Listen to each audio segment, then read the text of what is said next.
This is Brian, ScreenFiles.com in review.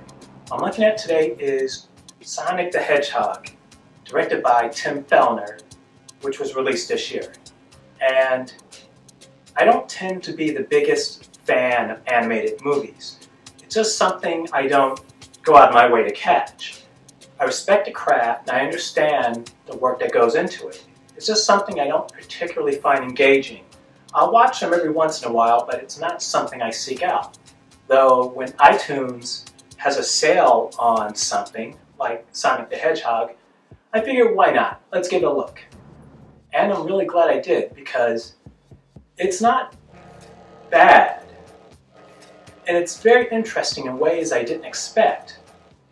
For a start, it starts out like the Guardians of Gaul, and there's this owl who's guarding Sonic from what looks like little birds. I'm not sure what they were, but it didn't quite make any sense to me. I have played the Sonic video game, though I didn't recognize this scenario, though it may have just been the writer's way of giving the story heft, of making it bigger than the video game encompassed. So I didn't necessarily mind it, though it was a little odd. And as I said, very reminiscent of the Guardians of Gaul. And he goes via rings to Earth. And it struck me relatively quickly that this movie is literally the same as Masters of the Universe, the 1977, I believe, movie starring Dolph Lundgren.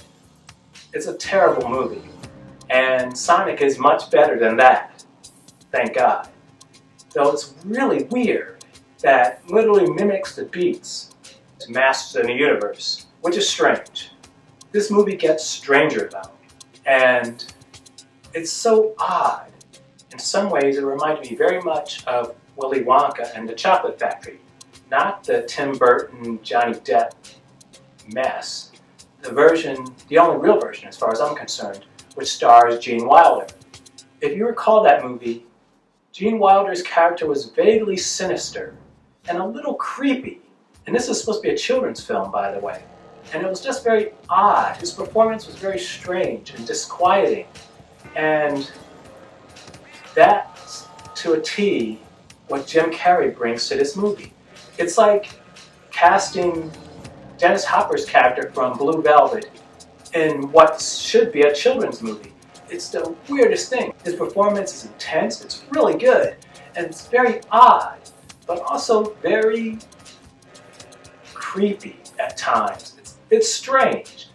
If he had gone and slaughtered 50 people in this movie, it would have been a terrible shot, because his character is just strange.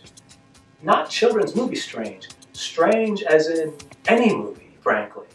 And it was this level of what is this movie that's so fascinating to me. And also Sonic, voiced by Ben Schwartz, was also very interesting because he was a liar. He was odd in ways that children's characters aren't typically odd. A sort of three-dimensionalness about him, pardon the pun. And I don't mean that the way he looked. So he looked pretty good.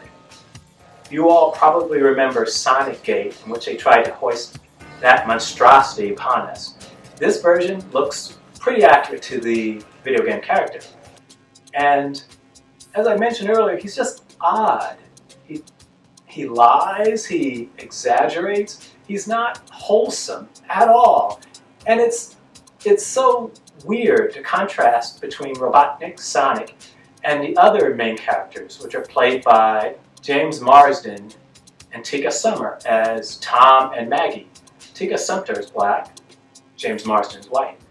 And they are the blandest thing. There's literally so much color, so much scenery chewed by Dr. Robotnik and Sonic. The character James Marsden plays, Tom, is agreeable.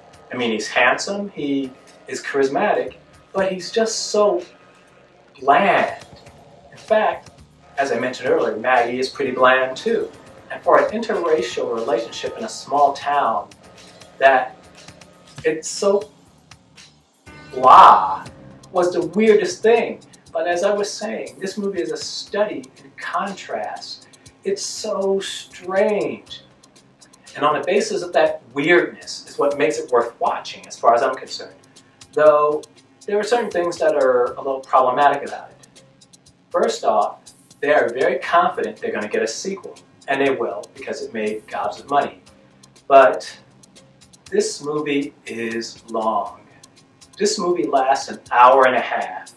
Now, the problem with that is, anytime Robotnik or Sonic aren't on screen, this movie is dull.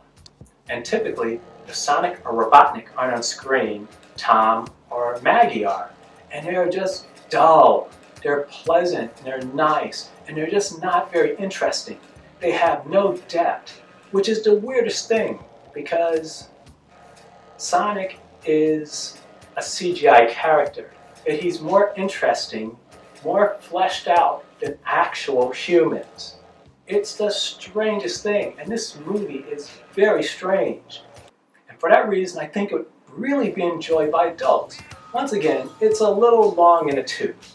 If they could have ended this movie at an hour and 10 minutes, it probably would have been perfect. It would have hit that sweet spot. As it stands, it just goes on too long. Oh, that's not really fair. I should say that it's a little flabby in the middle. The first act and the third act are really good. That second act is a little flabby, though this is an odd movie. And it's odd in a good way. It's just weird. And that's not to say I would call it a good movie, because it's not really. The writing doesn't really make sense, and certain things aren't quite explained. For instance, Sonic has these rings, which he was given by that owl in the beginning in case of emergencies. They enable him to open portals to other universes. And it appears that Sonic is the only one that can control them, if only because there's a scene when Tom throws one, which is used to trap Robotnik, and it's to the destination that Sonic wanted to go, even though he had no physical contact with the ring, which was odd. It's less a mistake than I wish the movie had elaborated on and let us understand why they acted the way they acted. But on the whole, Sonic the Hedgehog, I still don't believe I'm saying that, in any case, was pretty good. It was pretty, well, again, caveats. It was interesting. Is it a good movie? Not really. But it's an interesting movie.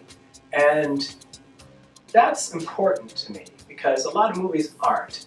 And this movie will engage you. It will keep your attention. You'll probably be wondering what the fuck, but it will still keep your attention.